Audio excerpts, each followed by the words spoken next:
Je me trouve au Temple des inscriptions de Palenque, l'un des sites mayas les plus impressionnants. Derrière moi, on aperçoit le palais et, au-delà, la plaine côtière et le golfe du Mexique. Les Mayas étaient connus pour leurs hiéroglyphes, leur art et, bien entendu, les prodigieux complexes architecturaux qui m'entourent. Il y a plus de 1000 ans, Palenque est abandonnée et reconquise par la jungle.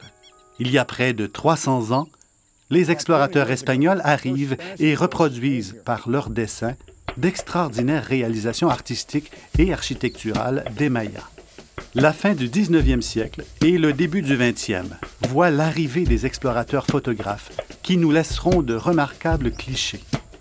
L'une des figures marquantes de Palenque à la fin du 19e siècle est Alfred Maudsley, un archéologue anglais qui a étudié en détail l'architecture, les textes hiéroglyphiques et le paysage. Voilà 150 ans que des fouilles systématiques se poursuivent à Palenque, nous livrant de plus en plus de renseignements sur cette civilisation hors du commun.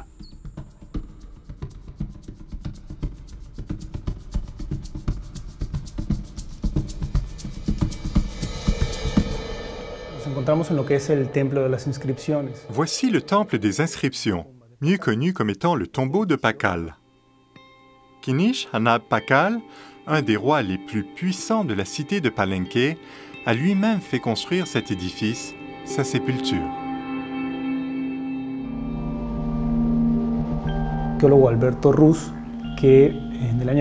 C'est en 1949 que l'archéologue Alberto Ruz Luillier découvre cette tombe. Après avoir enlevé une rangée de chevilles ancrées dans le sol, il soulève la dalle que nous voyons ici. Ce n'est qu'en 1952 qu'il parviendra à déblayer complètement l'escalier que les Mayas avaient scellé pour empêcher l'accès au tombeau.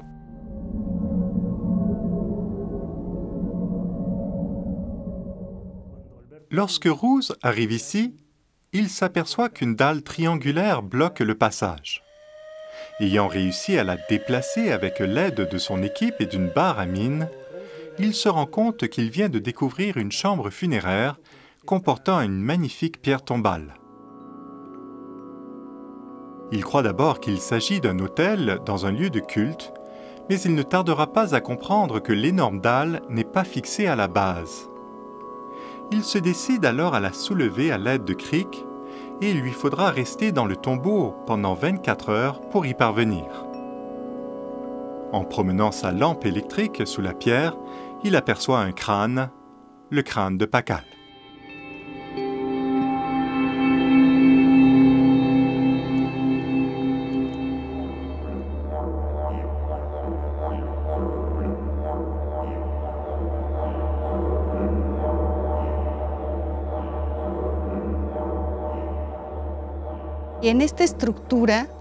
Il y a une douzaine d'années, on a fait une découverte extraordinaire dans cette structure, une imposante chambre funéraire.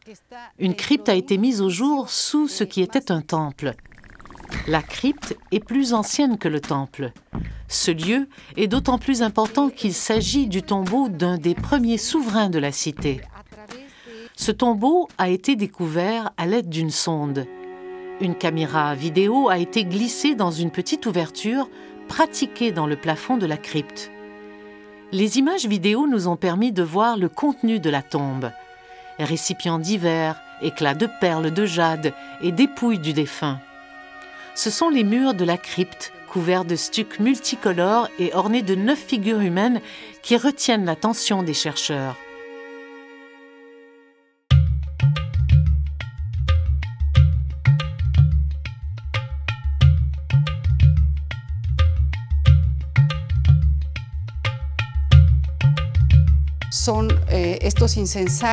Ces encensoirs proviennent du groupe des Temples de la Croix.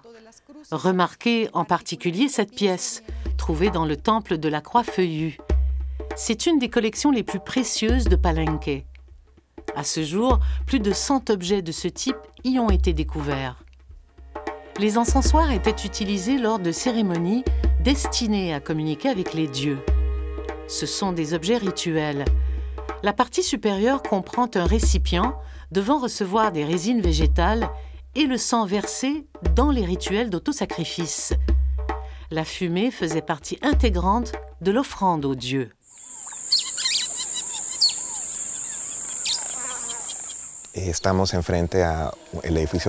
C'est un des plus grands quartiers de la cité de Palenque. Il a été habité d'environ 150 à 850 de notre ère. Cette maison comprend 3 espaces différents. L'extérieur, réservé à la préparation de la nourriture et à la fabrication d'outils.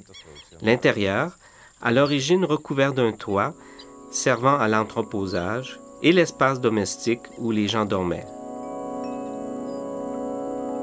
L'espace intérieur pouvait comporter un escalier donnant accès aux différents étages du bâtiment. Plusieurs d'entre eux ont été condamnés au fil des ans. C'est comme les maisons d'aujourd'hui. On construit souvent une nouvelle pièce à la naissance d'un enfant et, lorsque quelqu'un quitte le foyer, sa chambre est parfois transformée en espace de rangement.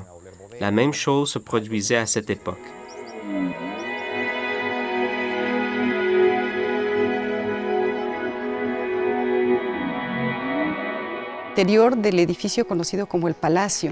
Nous sommes à l'intérieur du palais, l'une des plus importantes structures de l'Amérique précolombienne.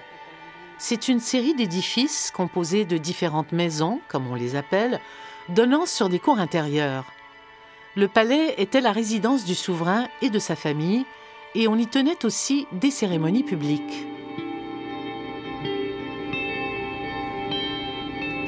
L'édifice du fond est appelé la tour. Il est unique.